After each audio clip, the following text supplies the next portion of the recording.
Hello friends, this is Karan and I welcome you all to Civils Manthan and GK Gurukul.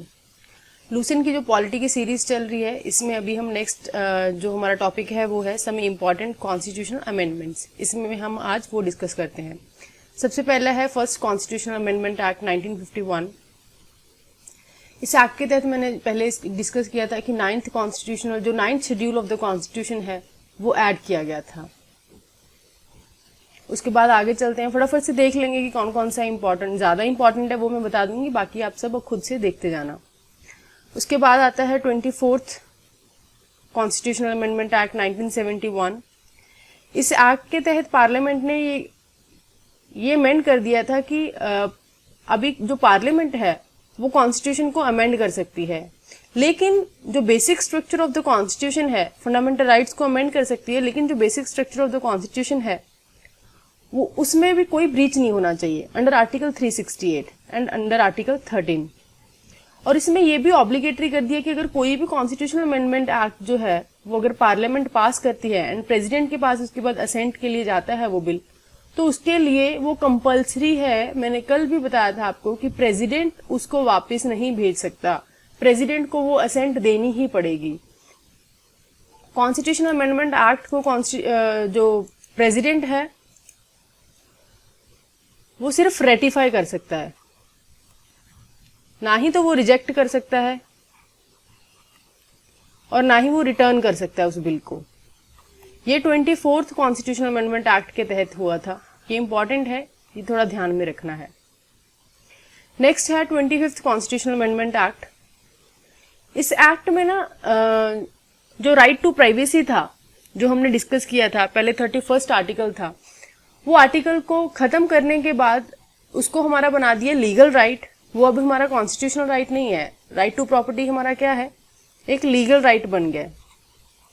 इसके अंदर कुछ और changes किए गए कि अभी कॉन्स्टिट्यूशनल राइट तो नहीं है, लेकिन इसके चलते अगर गवर्नमेंट कल को कुछ पास कर देती है, क्लॉज पास कर देती है कि भाई अथॉरिटी ऑफ लॉ, आपके पास मान लो कि 100 एकड़ जमीन है और गवर्नमेंट बोल रही है कि नहीं, आपके पास अभी हमको सबको सीलिंग कर देना है, सबका इक्वल कर देना है, इतना नहीं रखना, तो मान लो आपको 75 रखना है आपके पास और 25 आपसे गवर्नमेंट ले लेती है।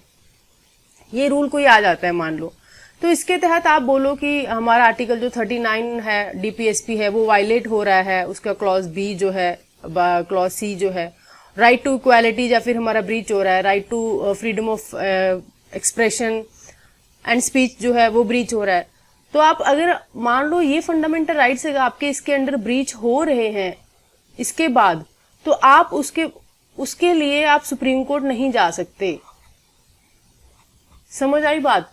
कि इसमें ना ये जो हम बोलते हैं ना कि हमारा नेक्स्ट है 42nd अमेंडमेंट। इस अमेंडमेंट को हम मिनी कॉन्स्टिट्यूशन भी बोलते हैं। ये लगभग मैं एवरी लेक्चर में अपने बता रही हूँ। ये थोड़ी इंपॉर्टेंट अमेंडमेंट है। इसमें एक तो ये था कि इसमें ना प्रियाम्बल में अमेंडमेंट किया गया था जिसके under socialist, secular and integrity को ऐड किया गया था बाय 42nd अमेंडमेंट।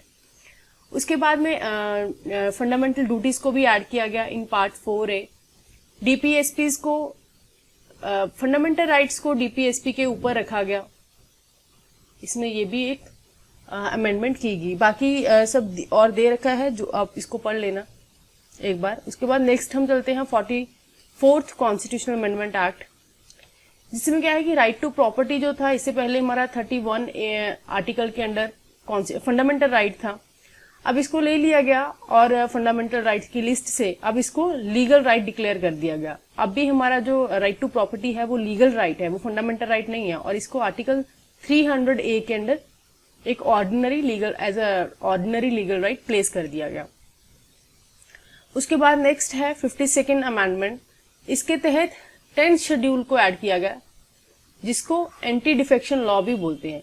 ये तीनों चारों चीजें बहुत इंपॉर्टेंट है 52nd के रिलेटेड। एक तो ये अपने आप में ऐसे भी क्वेश्चन आ सकता है कि 10th शेड्यूल किस अमेंडमेंट के अंडर ऐड हुआ, क्योंकि ये यूपीएससी ने 2 बार पूछ दिया इससे पहले।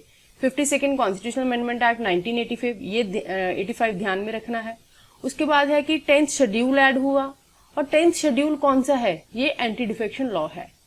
ठीक है, उसके बाद में नेक्स्ट चलते हैं 59th कॉन्स्टिट्यूशनल। अच्छा, एक चीज और, मेरे ध्यान में से रहेगी कि जो 44th कॉन्स्टिट्यूशनल अमेंडमेंट है ना, इसमें ज्यादातर जो प्रोविजंस हैं, इससे अलावा जो ज्यादातर प्रोविजन है ना, वो इमरजेंसी के रिलेटेड हैं। आप देखोगे बार बार जब भी आएगा कि इसमें हमने नेशनल इमरजेंसी में ये कर दिया, इसमें यहाँ से इंटरनल डिस्टर्बेंस को हटा के दूसरा डाल दिया हमने, आर्म्ड रेबेलियन को भी मतलब कि लगा दिया था, ठीक है, इंटरनल डिस्टर्बेंस को हटा दिया और आर्म्ड रेबेलियन उसकी जगह पे आया था। फिर ऐसे ही आप आगे भी देखोगे कि इसमें ज्यादातर चीजें ना इमरजेंसी के रिलेटेड हैं। तो अगर मान लो इमरजेंसी के रिलेटेड कुछ 44th कॉन्स्टिट्यूशनल अमेंडमेंट आ जाए क्वेश्चन में, कुछ उसके साथ में इमरजेंसी का कुछ हो और साथ में और भी ऑप्शंस हो, तो आपको ध्यान में नहीं आ रहा है कि इसमें से कौन सा है, तो आप इमरजेंसी टिक कर दोगे तो सही होने के चांसेस काफी हाई रहेंगे उसमें से, क्योंकि ज्यादातर चीजें 44th में हुई थी इमरजेंसी के रिलेटेड। उसके बाद में आता है article 59th, sorry constitutional amendment 59 के अंडर में पहले ऐसे होता था कि जब प्रेसिडेंट रूल लग गया, प्रेसिडेंट रूल के अंडर ना कोई एज सच लिमिटेशन नहीं थी कि कितने साल के लिए प्रेसिडेंट रूल जो है स्टेट में लगेगा, वो अनलिमिटेड था, कितने भी टाइम के लिए लग सकता है। तो इसका ना बहुत ज्यादा मिसयूज होने लगा। जैसे पंजाब में हम देखते हैं, पंजाब में क्या हुआ, इमरजेंसी लगी और उसका मिसयूज हो रहा था। इलेक्शन आ रहे हैं लेकिन आप उसको देखो, सोचने वाली बात है, मान लो कोई गवर्नमेंट है पंजाब में, उस टाइम पे कांग्रेस गवर्नमेंट थी, तो आप क्या कर रहे हो कि बार बार अपने इलेक्शन आ रहे हैं, आपको लग रहा है आप हार जाओगे, तो आप उसकी वजह से इमरजेंसी लगा रहे हो बार बार, फिर आगे उसको टाल रहे हो, इलेक्शन को फिर से आगे टाल रहे हो, फिर थोड़े टाइम को खुद आ रहे हो। तो ये चीज को अमेंडमेंट करते हुए 59th कॉन्स्टिट्यूशनल अमेंडमेंट एक्ट 1988 में ये कर दिया गया अंडर आर्टिकल 356, जो कि प्रेसिडेंट रूल को बोलता है, या फिर हम स्टेट इमरजेंसी भी बोलते हैं, कि स्टेट इमरजेंसी सिर्फ 3 साल के लिए ही लग सकती है। इसके लिए भी कुछ एक्सेप्शंस हैं, 3 साल के लिए भी कुछ एक्सेप्शंस हैं। या तो हमारा इलेक्शन कमीशन ये बोल दे कि इस टाइम पे इलेक्शन हो नहीं सकते किसी रीजन से, या फिर किसी और एरिया में इलेक्शंस हो रहे हैं इस टाइम पे, तो डेट्स अवेलेबल नहीं है, या तो ये रीजन हो जाए, या फिर एक ये है कि नेशनल इमरजेंसी लगी हो उस टाइम पे। अगर नेशनल इमरजेंसी लगी है तो फिर ऑब्वियस है कि स्टेट में वो इलेक्शन आप कंडक्ट नहीं कर सकते उस टाइम पे, इमरजेंसी डिक्लेयर हो गई है, वो पूरे इंडिया में हो गई है, ऐसे बोल सकते हैं। तो ये दो चीजें हैं, उसी एक्सेप्शन में इसको 3 साल कर सकते हैं। लेकिन यहाँ पे हम इंपॉर्टेंट क्या पढ़ रहे हैं कि 59th कॉन्स्टिट्यूशनल अमेंडमेंट में क्या हुआ था, ये 3 साल वाला ऐड कर दिया गया अनलिमिटेड को हटा के। उसके बाद नेक्स्ट है 61st कॉन्स्टिट्यूशनल अमेंडमेंट एक्ट 1988। इसके अंडर क्या हुआ था कि जो यूनिवर्सल एडल्ट फ्रेंचाइज है, जो हम जैसे 18 साल के ऊपर अगर कोई भी है तो उसको वोट देने का अधिकार है, इससे पहले ये 21 था, इसकी जो एज है इसको रिड्यूस करके 18 इयर्स कर दिया गया था इन 61st कॉन्स्टिट्यूशनल अमेंडमेंट एक्ट 1988।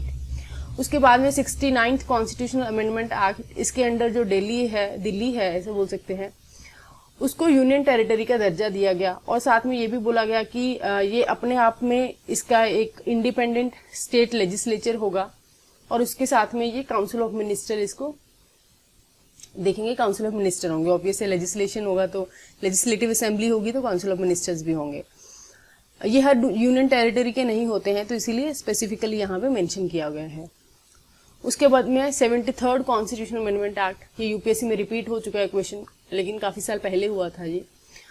1992 में वेरी सॉरी, उसमें पंचायती राज को ऐड किया गया था, और पार्ट 9th शेड्यूल में किया गया था, और 9th पार्ट में किया गया था, 11th शेड्यूल में किया गया था। एक बार मैं दोबारा से बताती हूँ।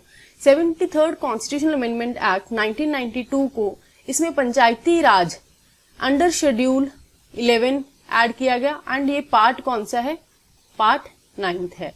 इसी तरीके से 74th कॉन्स्टिट्यूशनल अमेंडमेंट एक्ट में म्यूनिसिपैलिटीज को अमेंड करके ऐड किया गया, इंसर्ट किया गया था, इसको पार्ट 9A में किया गया था, और इसका जो शेड्यूल था वो 12th शेड्यूल था। ऊपर वाले का 11th शेड्यूल था पंचायती राज का, इसका 12th शेड्यूल था। उसके बाद में हम नेक्स्ट आ जाते हैं 86th कॉन्स्टिट्यूशनल अमेंडमेंट एक्ट 2002। इसमें राइट टू एजुकेशन जो है, राइट टू एजुकेशन को फंडामेंटल राइट बना दिया था बाय एडिंग आर्टिकल 21A।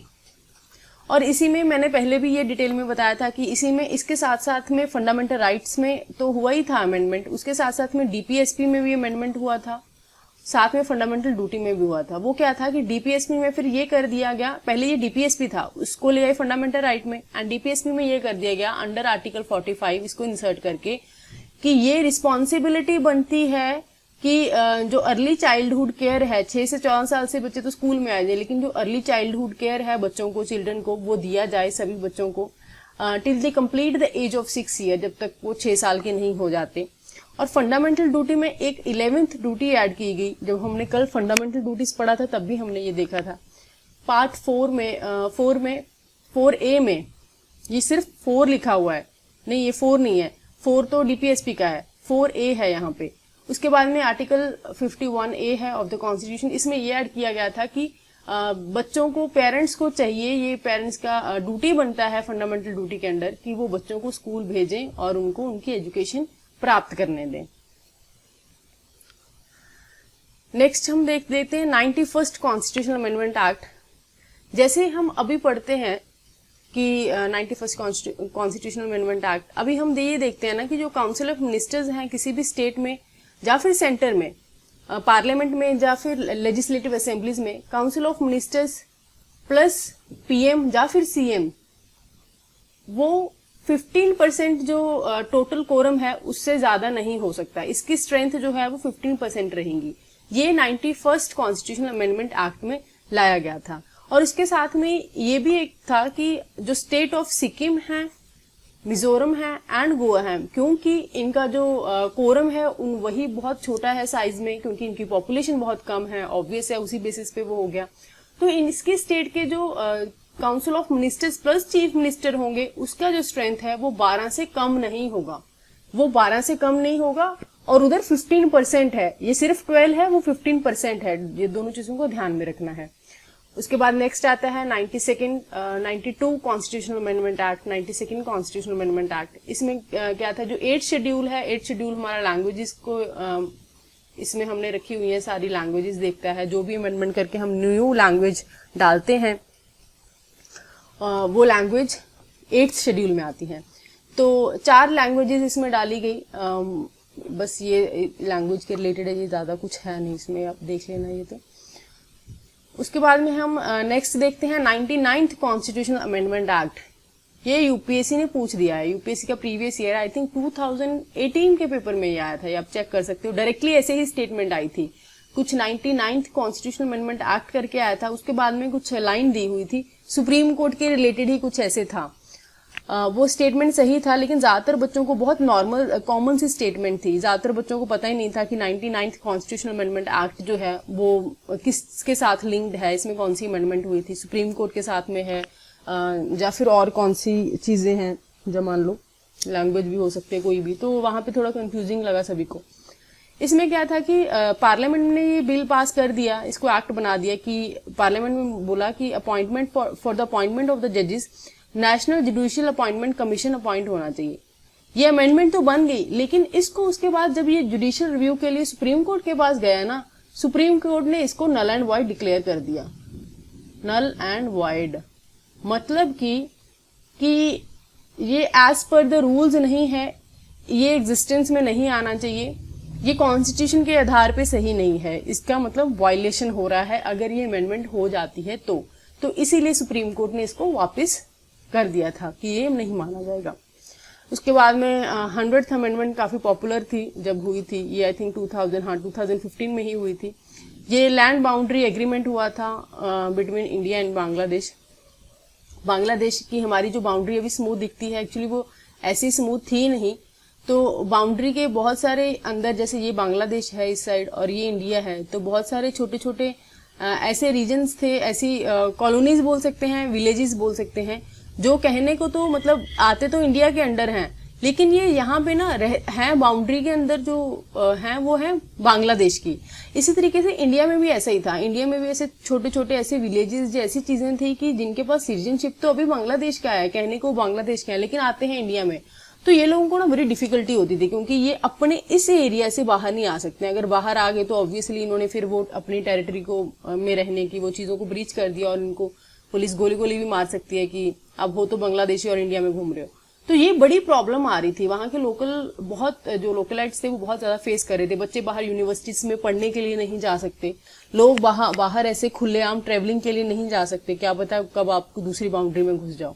तो इंडिया ने क्या किया था कि जितने भी इस साइड वाले हैं, बांग्लादेश वाली साइड हैं, वो आप बांग्लादेश में ही रख लो, वो आप ही के हो गए आज के बाद, और जो इंडिया वाले हैं ये हमारे हो गए, इनको हम इंडियन सिटीजनशिप दे देंगे, क्योंकि एनी में फर्क नहीं पड़ रहा ना, आप सालों से वहीं पे रह रहे हो। तो ये हमने एक एग्रीमेंट किया था, इसको बोलते हैं लैंड बाउंड्री एग्रीमेंट। वैसे बाउंड्री में ऐसा चेंज नहीं हुआ था। उसके बाद में 101 कॉन्स्टिट्यूशनल अमेंडमेंट एक्ट, ये भी काफी इंपॉर्टेंट है। इसमें जीएसटी को हमने एक लीगली प्रोविजंस देके लीगली अमेंडमेंट करके एक कॉन्स्टिट्यूशन वो बना दिया, ठीक है। अब जीएसटी इसमें आता है। यहाँ तक हमारी खत्म होती है कॉन्स्टिट्यूशनल अमेंडमेंट एक्ट्स। उसके बाद में नेक्स्ट हमारा इंपॉर्टेंट टॉपिक जो स्टार्ट हो रहा है वो है प्रेसिडेंट। तो अभी हम प्रेसिडेंट के बारे में देख लेते हैं, इंपॉर्टेंट है ये भी। सबसे पहले तो ये है कि जो प्रेसिडेंट है वो head of the union executive है, मतलब जितनी भी चीजें प्राइम मिनिस्टर कर रहा है ना, तो प्राइम मिनिस्टर जिसके नाम से कर रहा है वो है प्रेसिडेंट। मतलब जितनी भी एग्जीक्यूशन में चीजें हो रही हैं, या फिर ऐसा बोल सकते हैं कि कंट्री में जितनी भी चीजें हो रही हैं वो प्रेसिडेंट के नाम से हो रही हैं, भले वो पीएम कर रहा है, भले कोई भी कर रहा है, on the name of the president होती हैं। और प्रेसिडेंट किसी भी चीज के लिए कभी भी बोल सकता है कि आपने ये चीज की है, या आपने ये चेंजेस लाए हो, ये नए न्यू रूल्स आए हैं, या न्यू आपने कोई डिफेंस डील की है, कोई एग्रीमेंट्स किए हैं, तो न्यू एजुकेशन कोई पॉलिसी लेके आ रही है गवर्नमेंट, तो प्रेसिडेंट कभी भी बोल सकता है कि भाई मेरे पास लेके आओ, मुझे देखना है। तो ये मना नहीं कर सकते प्रेसिडेंट को। लेकिन साथ में ये भी आपको थोड़ा ध्यान में रखना है कि प्रेसिडेंट जो है ना वो नॉमिनल हेड माना जाता है। President is nominal head of the state. और रियल हेड कौन है? रियल हेड हमारा प्राइम मिनिस्टर ही है। रियल हेड हम पीएम को बोलते हैं, ये नॉमिनल हेड है, मतलब इसके नाम पे चीजें की जाती हैं, लेकिन एक्चुअली करने वाला ये नहीं है। करने वाला कौन है? पीएम है। असली पावर पीएम के हाथ में ही है। और आगे है कि प्रेसिडेंट ऑफ इंडिया जो है वो इनडायरेक्टली इलेक्ट किया जाता है बाय इलेक्टोरल कॉलेज, जिसमें क्या होता है कि भाई proportional representation by means of single transferable vote जो है, इस तरीके से उसको वोट डाली जाती है। ये एक प्रोसीजर है, ये सीक्रेट बैलेट के थ्रू इनको वोट डाली जाती है, ये भी ध्यान में रखना। सीक्रेट बैलेट इसको बोलते हैं, यहाँ पे दिया नहीं, मेंशन नहीं किया हुआ है। और इसमें कौन कौन लोग इनके इलेक्शन में पार्टिसिपेट करते हैं, जो इनका इलेक्टोरल कॉलेज बोल सकते हैं तैयार होता है, उसमें होता है कि elected members of the both the houses of the parliament and elected members of the legislative assemblies of the states and elected members of the legislative assemblies of the union territory of Delhi and Pondicherry, जिसको हम अभी पुडुचेरी बोलते हैं। इसमें ध्यान रखने वाली चीजें पता क्या है? यहाँ पे इलेक्टेड है सब जगह, इलेक्टेड। इसका मतलब क्या हुआ कि वैसे तो देखा जाए तो पार्लियामेंट में नॉमिनेटेड मेंबर्स भी होते हैं, तो यहाँ पे स्पेसिफिकली इलेक्टेड ही क्यों दिया हुआ? क्योंकि नॉमिनेटेड मेंबर्स जो हैं, बाकी मेंबर्स जो हैं, जो इलेक्ट होके नहीं आए हैं, वो पार्टिसिपेट नहीं कर सकते। जो लोगों को द्वारा चूज करके बाई इलेक्शंस आते हैं ना, इलेक्ट होके हमारे द्वारा आते हैं, आम जनता के द्वारा, वही पार्टिसिपेट कर सकते हैं। मान लो अभी जैसे सचिन तेंदुलकर को बोल लो, या रेखा जी को बोल लो, उनको नॉमिनेट किए हुए हैं वो लोग कि उनकी अलग से उन्होंने वो गेम में बहुत अच्छा है, या फिर उन्होंने एक आर्ट के फील्ड में बहुत अच्छा परफॉर्म किया, रेखा जी ने, उनका एक अच्छा करियर है, तो इस बेसिस के उनको राज्यसभा मेंबर तो बना दिया, लेकिन वो नॉमिनेटेड मेंबर्स हैं, उनको प्रेसिडेंट ने नॉमिनेट किया है। तो इसीलिए क्या वो वोट डाल सकते हैं इसमें प्रेसिडेंट के इलेक्शन में? बिल्कुल नहीं, वो नहीं वोट डाल सकते। तो ये ध्यान में रखनी है। और legislative assemblies of Delhi and Puducherry, ये इसीलिए है क्योंकि लेजिस्लेटिव असेंबलीज जो हैं वो सिर्फ 2 ही यूनियन टेरिटरी के पास हैं। अभी कश्मीर के पास भी हो गई है, लेकिन वो अभी इसमें ऐड नहीं हुआ है, उसके लिए अलग से बाद में कभी होगा तो फिर देख लेंगे। उसके बाद में ये है कि प्रेसिडेंट के इलेक्शन में वोट वैल्यू है। ये स्टेट एग्जाम्स के लिए, वैसे जो छोटे एग्जाम्स होते हैं उसमें तो इम्पोर्टेंट नहीं है, लेकिन यूपीएससी ने ये 2 बार पूछ दिया है, एग्जैक्टली 2 बार पूछ दिया है। सबसे पहले हम देख लेते हैं कि एमएलए का जो वैल्यू ऑफ वोट होता है वो कितना होता है। वो होता है total population of the state upon total number of elected members of the state. उस स्टेट से कितने मेंबर इलेक्ट होके आ रहे हैं, मतलब कि उस स्टेट के टोटल एमएलए, ऐसा भी इसको सिंप्लीफाई करके बोल सकते हो, total number of MLA upon total population, और ये आता है डिवाइड बाय मतलब 1/1000। ये 1000 को सिर्फ क्योंकि पॉपुलेशन का नंबर बहुत ज्यादा रहता है, बहुत जीरोज में रहता है, सो दैट हम इसको इसकी कैलकुलेशन को सिंपल करने के लिए हम ये 00 जब भी होगा, यहाँ पे मान लो कि यहाँ पे 10 लाख हो गया, तो 10 लाख भी वैसे मैं कम ही ले रही हूँ, तो ऐसा होगा तो वो 00 को हम ऐसे काट सकें इसमें, तो इसलिए ये इजी हो जाता है। उसके बाद हम देखते हैं कि एमपी का जो वैल्यू ऑफ वोट है वो क्या है। एमपी का वैल्यू ऑफ वोट होता है sum of the value of votes of elected members of all the legislative assemblies, मतलब कि पूरे देश के सारे टोटल एमएलए जितने भी हैं वो divided by total number of MPs. ये मैंने सिंप्लीफाई करके बता दिया, बाकी आप पढ़ लेना। इसमें से जो निकल के आता है उसको बोलते हैं value of vote of one single MP. आगे चलते हैं, इसमें नेक्स्ट यही इंपॉर्टेंट, कुछ खास इंपॉर्टेंट नहीं दिया हुआ, ये स्टेट एग्जाम के लिए इंपॉर्टेंट नहीं है कि इलेक्शन इनडायरेक्ट ही क्यों होते हैं, डायरेक्ट क्यों नहीं होते हैं। तो डायरेक्ट अगर हम करवाते हैं तो वो बहुत कॉस्टली पड़ जाएगा, और वैसे भी हमारे जो रियल हेड हैं वो हमारी पार्लियामेंट ही है, मिनिस्ट्रीज ही हैं, जो हम चूज करके मिनिस्टर्स को भेजते हैं, मेंबर्स को भेजते हैं, तो इसीलिए कोई मतलब नहीं बनता कि हम प्रेसिडेंट जो नॉमिनल हेड है उसको भी इस तरीके से इलेक्ट करके भेजें। तो ये रीजन दिए जो इंपॉर्टेंट मेरे हिसाब से इतना नहीं है। Qualification for the election of president, ये देख लें फटाफट से। पहला वो सिटीजन होना चाहिए, उसकी एज 35 होना चाहिए। दूसरा यहाँ पे लिखा है कि वो लोकसभा, यहाँ पे तो लिखा है हाउस ऑफ द पीपल के लिए, मतलब कि लोकसभा का मेंबर बनने के लिए क्वालिफाई होना चाहिए, लेकिन वो लोकसभा का मेंबर नहीं होना चाहिए, क्वालिफाई होना चाहिए लोकसभा का मेंबर के लिए। अब यहाँ पे अगर क्वेश्चन आ जाता है ना, बहुत सारे बच्चे कंफ्यूज होकर गलत भी कर सकते हैं, क्योंकि उनको लगेगा कि ये पहली बात तो सही नहीं है। अगर किसी को डाउट हो रहा है कि सही है तो उसको लगेगा कि फिर राज्यसभा भी होगा, मतलब यहाँ पे पार्लियामेंट होना चाहिए। तो ऐसे कंफ्यूजन, छोटी छोटी कंफ्यूजन पेपर में बैठे, क्योंकि वो एग्जाम प्रेशर अलग ही होता है, वो जो 2-2.5 घंटे होता है, तो इसीलिए ऐसा भी मिस्टेक्स होते हैं, ये ध्यान में रखना, ठीक है।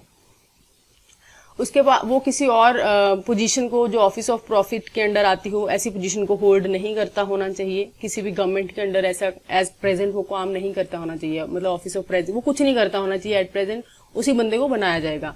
मान लो कि कोई अभी नेक्स्ट लाइन में दिया है, मान लो कि कोई वाइस प्रेसिडेंट जो है, या फिर मेंबर ऑफ पार्लियामेंट है, या कोई एमएलए है, या कोई गवर्नर है, लेट्स से, ठीक है। अगर इनमें से कोई भी प्रेसिडेंट बनना चाहता है तो वो बन सकता है, लेकिन इनको अपनी सीट से रिजाइन करना पड़ेगा।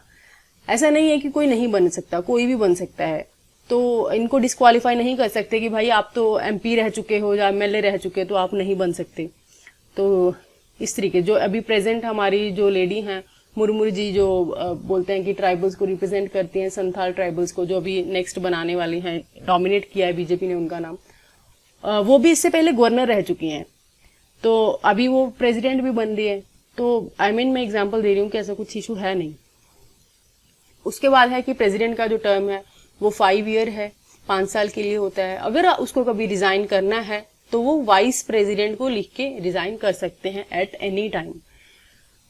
उसके बाद में नेक्स्ट देखते हैं, नेक्स्ट है impeachment process of the president. President जैसे मैंने बताया कभी भी वाइस प्रेसिडेंट को लिख के अपना रेजिग्नेशन दे सकता है, लेकिन अगर कभी भी पार्लियामेंट को ऐसा लगता है कि वो ब्रीच ऑफ द कॉन्स्टिट्यूशन कर रहे हैं, या फिर ऐसा बोल सकते हैं कि वायलेशन ऑफ द कॉन्स्टिट्यूशन हो रहा है, तो वो कभी भी इम्पीच कर सकते हैं। इम्पीच करने के लिए प्रोसीजर क्या है वो हम अभी देखते हैं। इसके जो इम्पीचमेंट प्रोसेस है उसको क्वाजी जुडिशियल प्रोसीजर भी बोला जाता है। इसके लिए ऐसा होता है कि देखो, जिस भी हाउस में आप चार्जेस फ्रेम कर रहे हो, भले जैसे फॉर एग्जांपल आप राज्यसभा में चार्जेस इनके अगेंस्ट फ्रेम हो गए हैं कि वायलेशन ऑफ द कॉन्स्टिट्यूशन हुआ है और इनको इम्पीचमेंट प्रोसेस स्टार्ट करना है, तो राज्यसभा के ही सबसे पहले 1/4 ऑफ द जो मेंबर्स हैं उनको वो रेजोल्यूशन एक एक्सेप्ट करना होगा। मतलब कि जैसे किसी बंदे ने अगर इनिशिएट कर दिया कि मुझे भाई लग रहा है कि इन्होंने वायलेशन किया है, इनको कुर्सी से उतारना होगा, तो उस मते को 1/4 जो टोटल स्ट्रेंथ है उसके 1/4 जो मेंबर्स हैं उसको पास करना होगा। अगर वो पास हो जाता है उसके बाद 14 डेज एडवांस नोटिस देना होगा, ठीक है, प्रेसिडेंट को, रिटर्न में नोटिस देना होगा जब 1/4 मेंबर्स ने वो पास कर दिया। उसके बाद में ये भी जब हो जाता है, रेजोल्यूशन हो जाता है कि ठीक है 1/4 मेंबर्स ने पास कर दिया, उसके बाद उस रेजोल्यूशन को अब मेजोरिटी से पास करना होगा। मेजोरिटी क्या चाहिए इसके लिए? Majority not less than 2/3 of the total membership of the house. ये बहुत इंपॉर्टेंट है, total membership of the house जिसमें भी चार्जेस इनिशिएट हो रहे हैं। देखो 2/3 ऑफ द टोटल मेंबरशिप है, 2/3 of the member present and voting नहीं है, जो हम जैसे आर्टिकल 368 में अमेंडमेंट ऑफ द कॉन्स्टिट्यूशन में भी पढ़ के आए थे, वो चीज नहीं है। इसमें टोटल मेंबरशिप चाहिए, इसीलिए भाई इसको इम्पीच करना बड़ा ही मुश्किल हो जाता है, क्योंकि इतनी मेजोरिटी लेके आना मुश्किल हो जाती है। एक ही समय में 2/3 ऑफ द टोटल मेंबरशिप काफी बड़ा नंबर हो जाता है ना, वो कैसे करेंगे, वो मुश्किल हो जाता है थोड़ा, तो इसलिए आज तक ऐसा कभी हुआ नहीं है वैसे। उसके बाद में जब ये पास हो जाता है, एक हाउस उसको पास कर देता है, फिर ये नेक्स्ट हाउस में जाता है, फिर जब दूसरे हाउस में अपीयर होता है, उसके बाद दोनों जब हाउसेज इसको पास कर देते हैं, उसके बाद में उनको इम्पीच किया जाता है। अब फिर उसी हाउस में ऐसे हो जाता है कि भी दोनों जगह पास तो हो गया है, फिर इनके इम्पीचमेंट के ऑर्डर आ जाते हैं। लेकिन इसके इम्पीचमेंट में कौन कौन पार्टिसिपेट कर सकता है? जैसे जब इनका इलेक्टोरल कॉलेज था जिसमें इनको इलेक्ट किया जाना था, उसमें सिर्फ इलेक्टेड मेंबर्स ही पार्टिसिपेट कर सकते हैं, लेकिन इसमें ऐसा नहीं है। इसमें ऐसा है कि दोनों सारे लोग पार्टिसिपेट कर सकते हैं, इलेक्टेड भी कर सकते हैं प्लस नॉमिनेटेड भी कर सकते हैं। ऐसा कुछ नहीं है कि उसमें जैसे था कि सिर्फ इलेक्टेड ही होंगे, कि नॉमिनेटेड नहीं हो सकते, इलेक्टेड भी होंगे नॉमिनेटेड भी होंगे, सभी इसमें पार्टिसिपेट कर सकते हैं। लेकिन यहाँ पे एक एक्सेप्शन है जो यहाँ पे मेंशन नहीं है,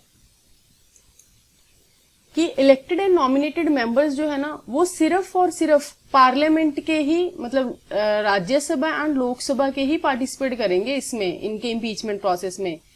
elected and nominated members of union territory of Delhi and Puducherry plus state, ये इसमें पार्टिसिपेट नहीं करेंगे, सिर्फ और सिर्फ पार्लियामेंट के ही पार्टिसिपेट करेंगे। यहाँ पे लिखा भी हुआ है, parliament president shall not be A member of either house of the parliament. तो ऐसे ये सब ये पढ़ लेना, ये मैंने आपको कहानी डिटेल में बता दी है। इलेक्टेड मेंबर्स उसमें तो सारे आते थे, इस साइड दे भी रखा है सामने, parliament, legislative assemblies of state, legislative assemblies of Delhi and Puducherry, elected. लेकिन इसमें सिर्फ आएंगे इलेक्टेड एंड नॉमिनेटेड, मतलब सारे मेंबर्स ऑफ द पार्लियामेंट, लेकिन सिर्फ और सिर्फ पार्लियामेंट, और ना ही कोई स्टेट का ना ही यूनियन टेरिटरी का। अब यहाँ पे दे रखा है कि वैकेंसी जब क्रिएट होती है तो वाइस प्रेसिडेंट उनकी जगह पे बैठ सकते हैं, और वो कौन कौन से रीजन है? बाय डेथ हो सकता है, जैसे कैसे कैसे रीजन में ये इम्पीचमेंट हो सकता है, या फिर इम्पीचमेंट तो सिर्फ वायलेशन ऑफ द कॉन्स्टिट्यूशन में हो सकता है, लेकिन वैकेंसी जब क्रिएट होगा नेक्स्ट प्रेसिडेंट के लिए, या फिर कभी वाइस प्रेसिडेंट बैठ सकता है, तो वो कौन से रीजन है? जब टर्म उनकी एक्सपायर हो जाती है, या फिर बाय डेथ, बाय रेजिग्नेशन, जब इम्पीचमेंट हो जाता है, तो फिर नेक्स्ट प्रेसिडेंट को इलेक्ट करने का जो प्रोसीजर है वो स्टार्ट हो जाता है। उसके बाद में प्रेसिडेंट ऑफ इंडिया जो है उनका पूरी लिस्ट दी हुई है। इसमें पता नहीं कैसे क्वेश्चन आ सकता है, आएगा भी तो इसमें समझाने लायक कुछ नहीं है, बस ये रट्टा मारना है, आपको एक बार पढ़ लेना है, लेकिन ज्यादा इसमें फोकस करने की जरूरत नहीं है। इससे बेटर ये है कि बाकी अगर पॉलिटी की और चीजों को ध्यान से पढ़ो तो क्वेश्चन बनने के चांसेस ज्यादा हैं। अगर मान लो उनकी वैकेंसी प्रेसिडेंट के चलते उनके राज्यकाल जो है 5 साल का, 5 इयर्स का, वो खत्म नहीं हुआ, लेकिन वैकेंसी क्रिएट हो गई, तो अगर ये वैकेंसी क्रिएट हो जाती है तो उस टाइम में ना 6 महीने के अंदर अंदर दोबारा से इलेक्शन करवाना होगा, मतलब कि दोबारा से एक प्रेसिडेंट को इलेक्ट करना होगा। वो टाइम पीरियड क्या है? 6 मंथ। ये भी इंपॉर्टेंट है, कुछ कुछ बार ऐसे आता है 3 मंथ, या फिर आता है कि इसके लिए कोई टाइम मेंशन नहीं है। जैसे वाइस प्रेसिडेंट के जो है ना, उसमें टाइम मेंशन नहीं है, लेकिन प्रेसिडेंट वाले में टाइम मेंशन है। इसमें 6 महीने के अंदर अंदर दोबारा से इलेक्शन होने चाहिए। और जब प्रेसिडेंट मान लो कि बीच में वैकेंसी क्रिएट हो गई, वो बीमार हो गए हैं मान लो, या फिर एक बहुत लंबे दौरे पे बाहर चले गए हैं, ऐसा एक बार हुआ था, तो उस केस में वाइस प्रेसिडेंट जो है वो प्रेसिडेंट की सभी ड्यूटीज उस टाइम पे परफॉर्म करेंगे। लेकिन वाइस प्रेसिडेंट उस टाइम पे अपनी जो प्रेसिडेंट वाली जितनी भी इनकी बोलो इनको वो मिलती है, फैसिलिटीज मिलती हैं, वही एंजॉय करेंगे। उनको वाइस प्रेसिडेंट वाला कुछ नहीं मिलेगा। जितने टाइम वो प्रेसिडेंट है उनको सब कुछ प्रेसिडेंट वाला ही मिलेगा। आगे है powers of the president. President जो है वो हेड ऑफ द एडमिनिस्ट्रेशन बोला जाता है। जितने भी एग्जीक्यूटिव हम बोल सकते हैं कि ऑर्डर्स निकलते हैं वो उन्हीं के नाम पे निकलते हैं, वो उनके उसके हेड होते हैं जितना भी कुछ होता है। भले किसी को चेयरमैन बनाना हो, भले हटाना हो, उसमें हर चीज़ों में ज़्यादातर प्रेसिडेंट का ही रोल रहता है। लेकिन हम एक बार से डिटेल में इसको देख भी लेते हैं कि कहाँ कहाँ पे ज़्यादा इंपॉर्टेंट है। अच्छा, उससे पहले ना ये इंपॉर्टेंट है, इनकी ओथ इंपॉर्टेंट है कि इनको ओथ कौन दिलाता है। प्रेसिडेंट को ओथ दिलाता है चीफ जस्टिस ऑफ इंडिया, मतलब chief justice of supreme court. और ये रेजिग्नेशन किसको देते हैं? वाइस प्रेसिडेंट को। अच्छा है, काफी बढ़िया टेबल बना रखा है यहाँ पे, ये लक्ष्मीकांत में नहीं है। और वाइस प्रेसिडेंट जो है वो उनको देता है प्रेसिडेंट, और वो रेजिग्नेशन भी प्रेसिडेंट के पास ही करते हैं। गवर्नर जो है उनको हाई कोर्ट ओथ दिलाता है और वो प्रेसिडेंट को रिजाइन करते हैं। उसके बाद में चीफ जस्टिस ऑफ इंडिया को भी प्रेसिडेंट ओथ दिलाता है एंड प्रेसिडेंट के पास ही रिजाइन करते हैं। प्राइम मिनिस्टर को भी प्रेसिडेंट ही दिलाता है, प्रेसिडेंट के पास ही रिजाइन करते हैं। स्पीकर को कोई ओथ नहीं दिलाता और ये डेप्यूटी स्पीकर को रिजाइन करते हैं। ये भी इंपॉर्टेंट है, ये भी यूपीएससी पूछ चुका है स्पीकर वाला कि स्पीकर किसको अपना रेजिग्नेशन सौंपता है। तो यहाँ पे डेप्यूटी स्पीकर आएगा और प्रेसिडेंट का वाइस प्रेसिडेंट आएगा। नेक्स्ट चलते हैं कि ये किस किस को अपॉइंट करता है। ठीक है, किन किन की किस किस जो ओहदे हैं उनके चेयरमैन को ये अपॉइंट करता है या फिर गवर्नर्स को अपॉइंट करता है। ये सब एक लंबी लिस्ट देख रखी है। प्राइम मिनिस्टर ऑफ इंडिया को करते हैं, यूनियन मेंबर्स को, अटॉर्नी जनरल ऑफ इंडिया को, कैग को करते हैं, chief justice of supreme court को करते हैं। ठीक है, एंड जजेस ऑफ सुप्रीम कोर्ट को भी यही करते हैं एंड हाई कोर्ट को भी यही करते हैं। ये ध्यान में रखना है। देखो, चीफ जस्टिस ऑफ जजेस of high court of the states, हमें लगेगा कि नहीं इस जगह में गवर्नर करता हुआ, लेकिन इसमें ये एक थोड़ा वो है, ये ध्यान में रखना है आपको। उसके बाद है गवर्नर्स ऑफ द स्टेट को, ये सब लिस्ट है, आप मतलब देख लेना। ठीक है, ये इम्पोर्टेंट है।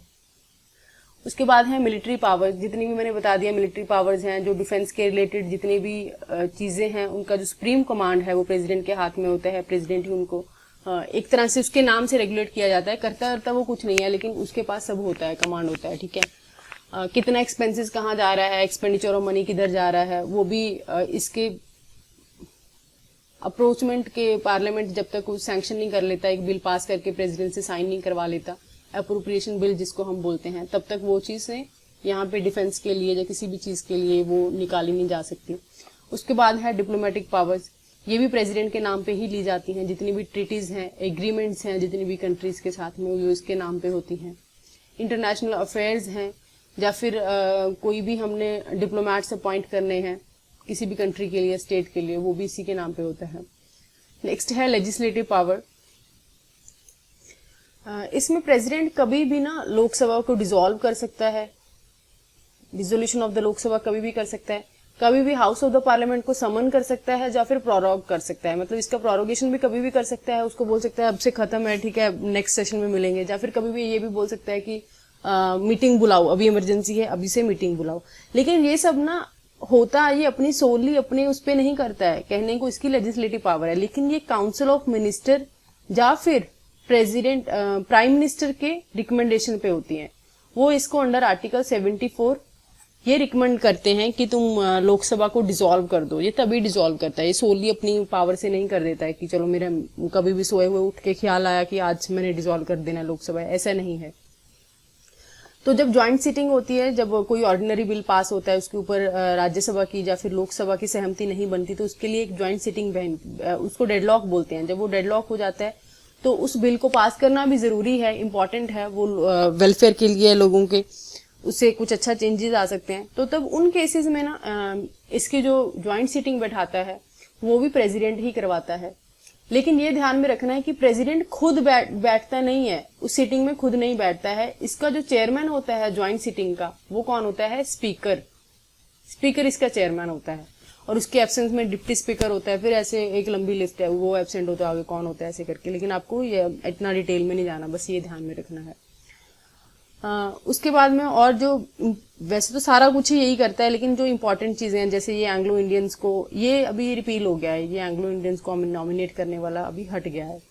उसके बाद में नेक्स्ट देखते हैं, ये बहुत इंपॉर्टेंट है कि प्रेसिडेंट की प्रीवियस सैंक्शंस लेना, प्रीवियस उसकी रिकमेंडेशन लेना, या फिर ये बोल सकते हैं कि उसकी कंसेंट के बिना कौन कौन से बिल हैं जो आप इंट्रोड्यूस ही नहीं कर सकते पार्लियामेंट में। ये एक अच्छा पॉइंट है, एक उसकी अच्छी पावर, लेजिस्लेटिव पावर्स हैं में से आता है। इसको देखना बहुत इंपॉर्टेंट है। पहला है कि अगर आपको कोई न्यू स्टेट बनानी है या फिर किसी भी स्टेट की बाउंड्रीज में ऑल्ट्रेशन करनी है या फिर एग्जिस्टिंग स्टेट की में चेंजेस करनी है उसके बाउंड्री में, अगर उसके रिलेटेड आपको कोई बिल लेके आना है पार्लियामेंट में, तो उसके लिए प्रीवियस जो रिकमेंडेशंस हैं या फिर ये बोल सकते हैं कंसेंट है, वो लेना पड़ेगा प्रेसिडेंट का।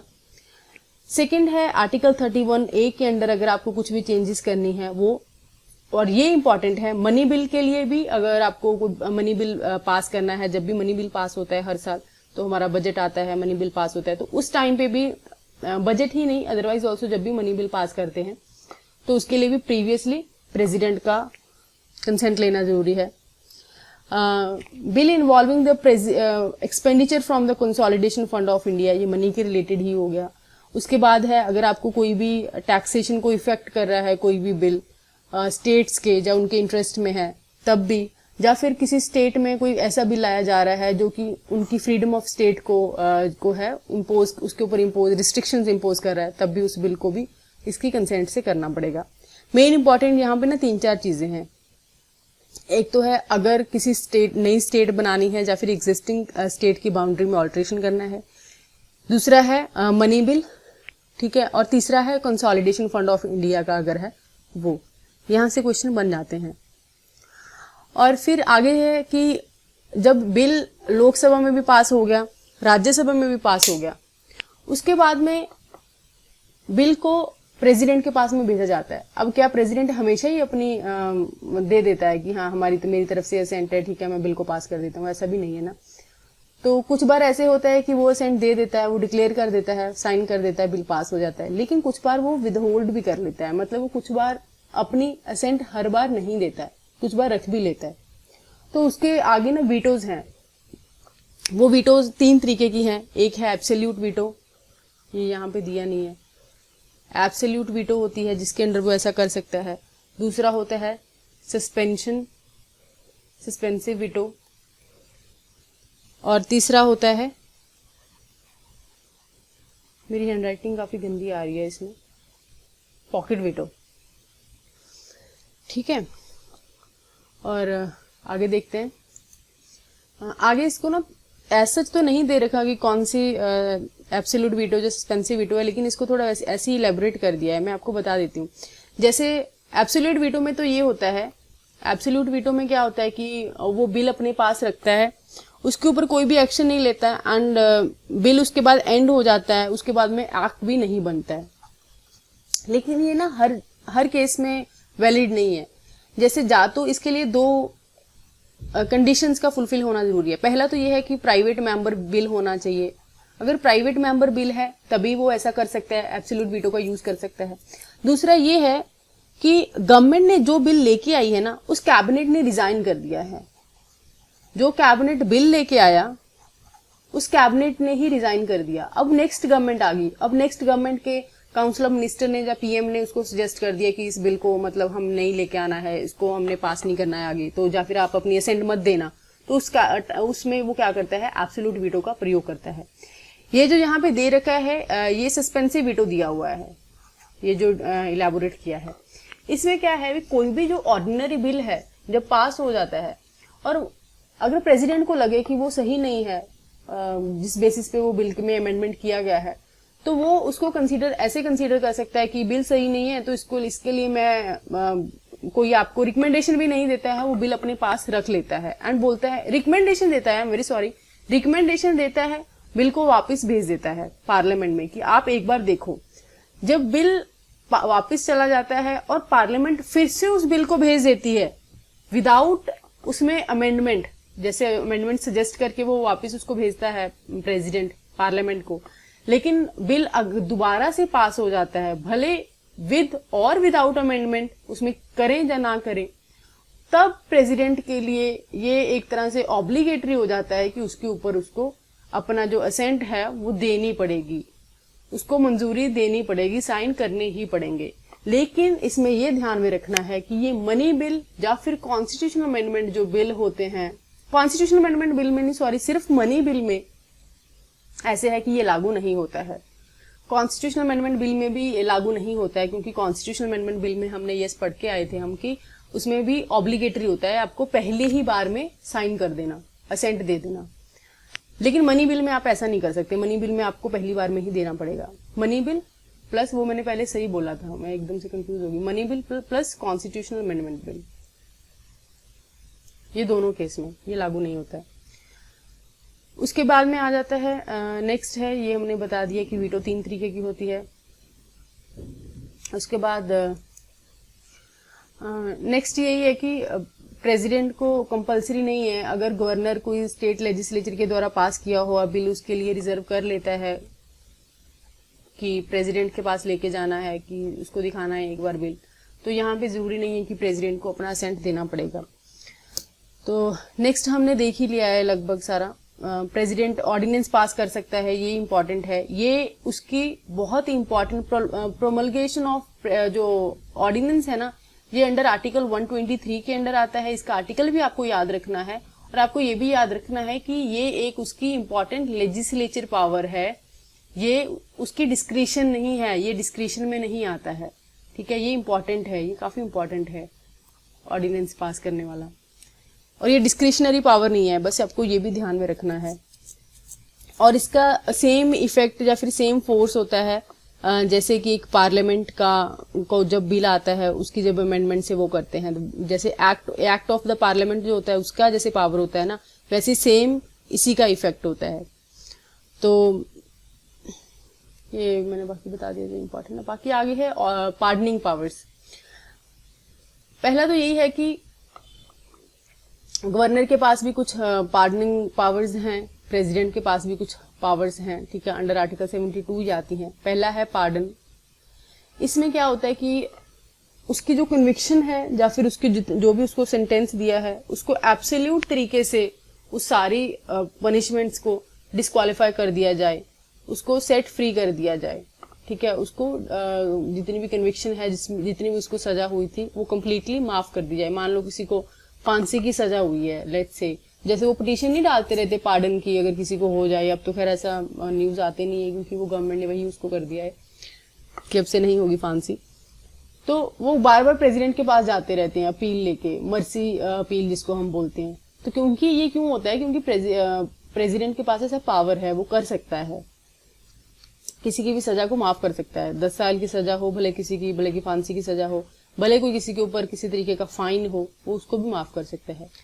कम्यूटेशन का मतलब होता है कि उसको ना किसी और तरीके की अनदर फॉर्म ऑफ जो लाइटर कैरेक्टर की पनिशमेंट है वो दे दी जाती है। मतलब अगर पहले उसकी बहुत रिग्रेस कोई पनिशमेंट थी, अब उसका जो कैरेक्टर है, नेचर ऑफ कैरेक्टर है या फिर नेचर है ऐसा बोल सकते हैं उस सजा का, वो बदल दिया जाता है, अब उसको थोड़ा लाइटर पनिशमेंट दे दिया जाता है। और रीमिशन में ऐसा होता है कि उसी में ही उसकी सजा को रिड्यूस कर दिया जाता है, लेकिन इसका जो नेचर ऑफ द पनिशमेंट है, कैरेक्टर है पनिशमेंट का, उसको नहीं चेंज किया जाता। कम्यूटेशन और रिमिशन में ना यही फर्क है। कम्यूटेशन में चेंज कर देते हैं, कोई और मतलब की सजा दे देते हैं उसकी जगह में। रिमिशन में उसी में ही उसको कम कर देते हैं, कम इसमें भी हो रही है, कम उस वाले में, ऊपर वाले में भी हो रही है। और रिस्पाइट में ये होता है कि उसको थोड़ा लेस जो है सेंटेंस है, जो सजा पहले ज्यादा थी उसको थोड़ा कम कर दिया है, लेकिन उसमें ना कुछ स्पेशल मतलब कि वो होना चाहिए ना, जैसे जा तो वुमेन जो भी वुमेन है जिसको 10 साल की मान लो सजा हो गई है, अब वो प्रेग्नेंट है तो उसकी सजा को उसको देखते हुए थोड़ा कम कर दिया जाएगा कि ठीक है, कोई स्पेशल नेचर होना चाहिए, मतलब कि कोई स्पेशल कॉज होना चाहिए। आई मीन टू से रिप्राइव, इसका मतलब होता है कि अभी के लिए ना सजा के ऊपर रोक लग गई है, स्टे लग गया है, अभी के लिए एग्जीक्यूशन नहीं होगा, तो अभी के लिए उस चीज को रोक दिया जाता है। ये सारी चीजें हो गई। उसके बाद में कंपैरिजन है between the pardoning powers of the president and the governor. President के पास तो पार्डनिंग पावर सारी की सारी होती है कि वो सभी को पार्डन भी कर सकता है, रिप्राइव भी कर सकता है, रिस्पाइट भी कर सकता है, सारी चीजें हो गई। लेकिन गवर्नर के पास ना इस तरीके की कोई पावर नहीं होती। गवर्नर पावर को कम तो कर सकता है, लेकिन ये सारी पावर नहीं होती। जैसे एक तो उसके पास कोर्ट मार्शल की पावर नहीं होती गवर्नर के पास, दूसरा ना गवर्नर पार्डन की जो पावर है वो ये इसको एग्जीक्यूट नहीं कर सकता गवर्नर, इसके पास पार्डन की पावर नहीं होती। आगे है कि गवर्नर के पास जो executive powers of the state हैं वो एक्सटेंड होती हैं, जैसे कि इसके पास प्रेसिडेंट के पास यूनियन की एग्जीक्यूटिव पावर्स हैं, वही सेम ही हो गया वो। तो नेक्स्ट यही दे रखा है कि governor has no power to pardon, ये मैंने पहले वाले पॉइंट में आपको बता दिया है। आगे है इमरजेंसी पावर्स। इमरजेंसी पावर में यही है कि इमरजेंसी के रिलेटेड भले आर्टिकल 352 के अंडर हो, ये है प्रेसिडेंट रूल जिसको हम बोलते हैं, सॉरी नेशनल इमरजेंसी हम बोलते हैं। आर्टिकल 356 को हम प्रेसिडेंट रूल बोलते हैं। आर्टिकल 360 को हम फाइनेंशियल इमरजेंसी बोलते हैं। ये सारी जो पावर्स हैं, these powers are vested in president only. आगे है मिसलिनियस पावर। ये पावर्स जो है ना, ये नॉर्मल है कि जैसे बिल पास कर दिया, दोनों हाउसेज ने पास कर दिया, उसके बाद जो नॉर्मल ऑर्डिनरी बिल होता है, उसके बाद गवर्नर को, प्रेसिडेंट को अपना कंसेंट देना जरूरी है। जिस केसेस में वो नहीं देता है उसके बाद में उनको रिकमेंडेशन के लिए भेज देता है। ये सब मतलब नॉर्मल पॉइंट्स दे रखे हैं, ये आप एक बार पढ़ लेना, ये कोई बड़ी बात नहीं है, ये हो जाएगा। जैसे यहाँ पे एक इम्पॉर्टेंट मैं आपको बता देती हूँ कि स्पेशल पावर्स हैं इसके पास किसी भी शेड्यूल्ड एरिया या ट्राइबल एरिया के एडमिनिस्ट्रेशन के लिए, ये किसी भी एरिया को एज अ शेड्यूल एरिया या शेड्यूल्ड ट्राइब डिक्लेयर कर सकता है। ठीक है, ये इसके पास पावर है प्रेसिडेंट के पास। ये क्वेश्चन भी पूछा जाता है वैसे। आर्टिकल 5th and 6th की जो पावर्स हैं वो इसके पास में है। बाकी यहीं तक है आज का सेशन।